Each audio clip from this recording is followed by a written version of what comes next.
So there were a bunch of reasons for why the graphic novel format was just perfect for El Deafo. One of the less big reasons was the book is a superhero story. I mean, it's about me using this giant hearing aid to hear my teachers wherever they were in the entire school. I mean, that's a superpower. So comics have always been one of the main formats for superhero stories. So that just made sense. But the main reason, the bigger reason, was the speech balloons that are such a big part of graphic novels.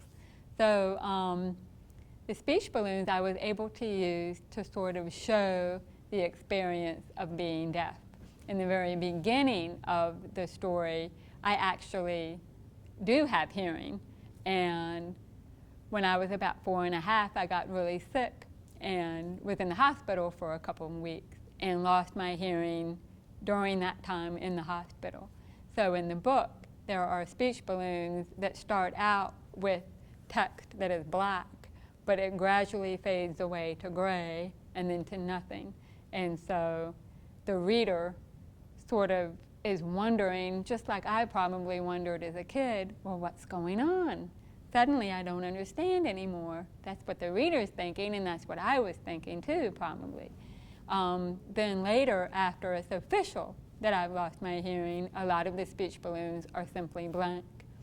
And in that case, the reader is also trying to be exactly, or was trying to do exactly what I was trying to do, which is figure out what was going on by looking around me for other clues, just like you're looking around the panel trying to figure out what's going on in the story.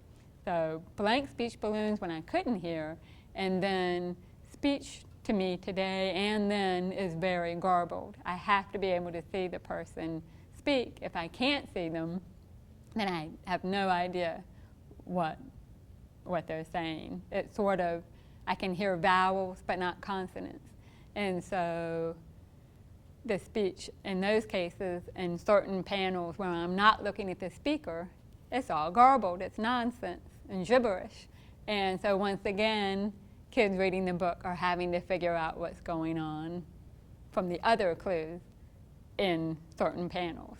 So it was just a perfect format and much more immediate. If I had tried to describe what I was hearing in long prose, I would have lost my readers and they wouldn't know what it felt like.